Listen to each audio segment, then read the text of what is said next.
आप सभी को मेरा नमस्कार। मेरा नाम डॉक्टर देवी प्रसाद शुक्ला है। मैं कृषि विशेषज्ञ के पद पर कार्यरत हूँ। जैसा कि आप सभी जानते हैं, मैं कृषि से संबंधित वीडियो बनाता रहता हूँ। तो उसी परिप्रेक्ष्य में मैं आज गेहूँ की फसल में स्प्रे से संबंधित वीडियो बनाऊंगा।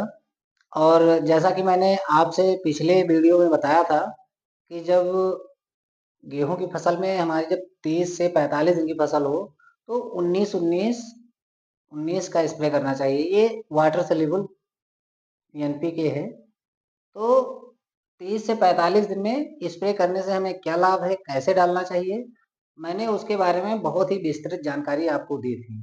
जैसा कि मैंने बताया था कि नेक्स्ट वीडियो में बताऊंगा कि किस उर्वरक का दूसरे स्प्रे में हमें डालना चाहिए, कौन सा उर्वरक हमें डालना चाहिए, तो उसके बारे में मैं आज आप लोगों को बताऊंगा।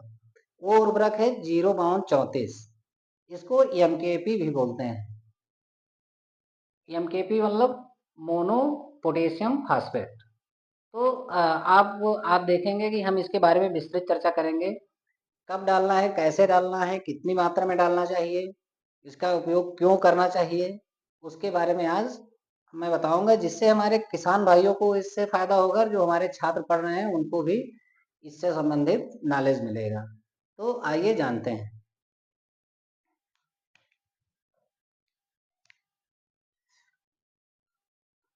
इसका जो एनपीके है, इसको 05234 एमकेपी बोलते हैं इसको। एमकेपी मतलब होता है मोनो पोटेशियम फास्फेट।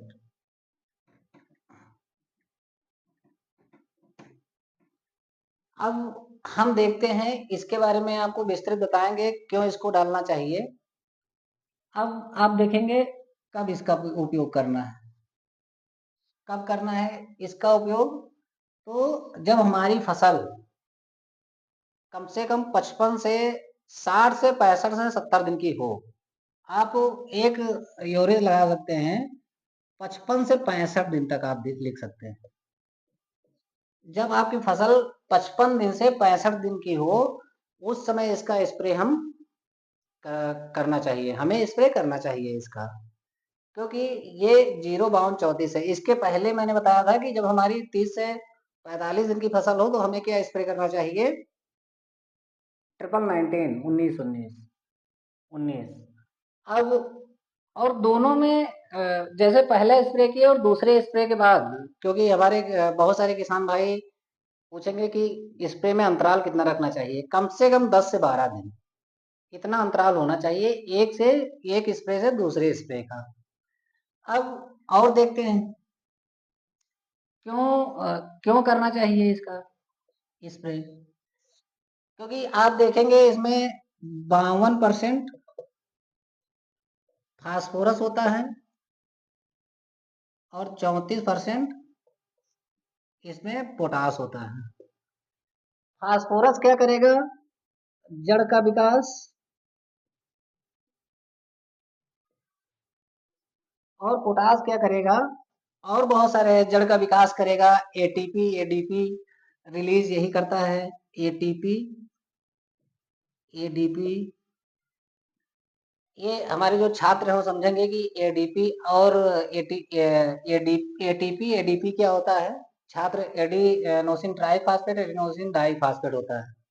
और हमारे किसान भाई ऐसे समझे कि जो पौधे में विकास करने में जो ऊर्जा लगती है वो कहाँ से आती है, फास्फोरस से आती है, एटीपी और एडीपी के रूप में।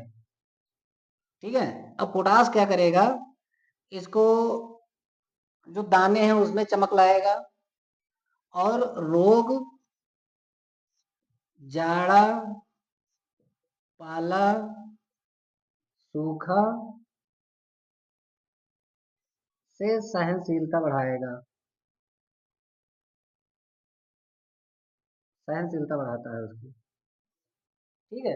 तो इसलिए इसका उपयोग करना चाहिए, क्योंकि इसका उपयोग करने से पौधा हमारा बहुत तेजी से विकास करेगा। अब कितनी मात्रा कितनी रहना चाहिए, इसका मात्रा उपयोग कितना हमें करना है। आप देखेंगे इसका उपयोग 10 ग्राम पर लीटर पानी में करें या 1% घोल। 1% घोल का ही मतलब होता है 10 ग्राम हमें क्या लेना है, एमकेपी लेना है, मोनोपोटेशियम फास्फेट, और या 1.5 से 2 केजी पर एकड़। इसका स्प्रे हमें 150 से 200 लीटर पानी में पर एकड़ करना है। 10 ग्राम पर लीटर पानी ऐसे समझिए, या 1.5 से 2 किलोग्राम पर एकड़ आपको 150 से 200 लीटर पानी में हमें स्प्रे करना है। और हमारे छात्र समझ लें कि अगर कोई कहता है कि 1% एमकेपी का स्प्रे करना है तो कितने ग्राम पर लीटर हुआ, तो सीधे इसको 10 से गुणा कर देंगे तो हमारा 10 ग्राम पर लीटर के हिसाब से आ जाएगा। तो ऐसे हम कैलकुलेशन करेंगे। अब इसके फायदे जानते हैं क्या है, इसके फायदे क्या हैं। आप जानते हैं इसमें फास्फोरस है और पोटास है। अब सबसे बड़ा फायदा इसमें है जड़ का विकास।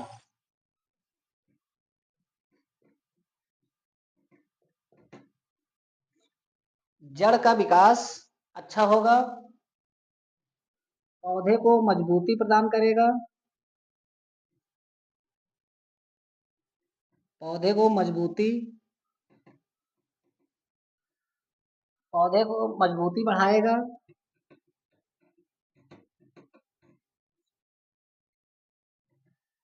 जो फसल हमारी होगी दाने में चमक बढ़ाएगा,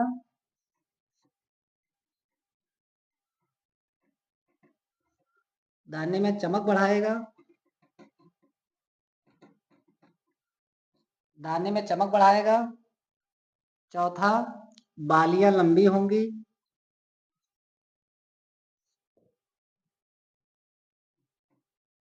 बालियां लंबी होंगी।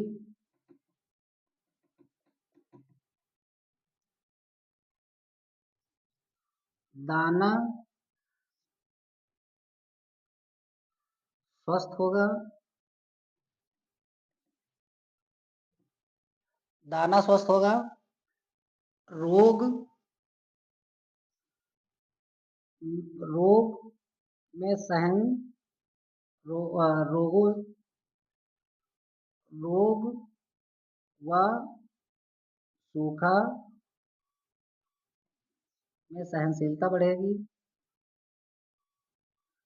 के लिए सहन शक्ति बढ़ेगी।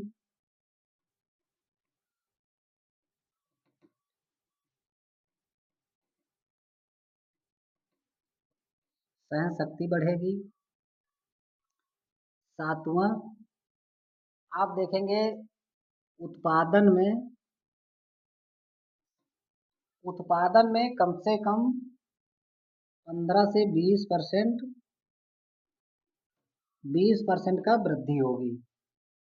और आप देखेंगे आठवां, जो पौधा आप देखेंगे कि हल्की बारिश हुई और हवा चली बहुत तेजी से, उसमें क्या होता है कि पौधा, क्योंकि उसमें बालियां निकलने लगती हैं, पौधा में वजनता बढ़ जाती है, जिससे क्या होता है पौधा हमारा गिर जाता है। क्योंकि पहले जो हम खाद डाले हुए हैं बुआई के समय, वो क्या हुआ है कि धीरे धीरे उसका अवशोषण कम हो जाता है, तो पौधे की जो जड़ें होती हैं पुरानी हो जाती हैं, बूढ़ी हो जाती हैं, जिससे पौधे की पकड़ को मजबूत वो नहीं रख पाती हैं। जब नया चीज अगर हम डालते हैं, 0-52-34 डालेंगे, तो पौधे को अच्छे से, जड़ को और तेजी से विकास करेंगी, वो उसमें सेल डिवीजन होता रहेगा प्रॉपर, जो जड़ का विकास अच्छे से होता रहेगा, तो उसमें क्या है पौधा गिरेगा नहीं, पौधा गिरेगा नहीं।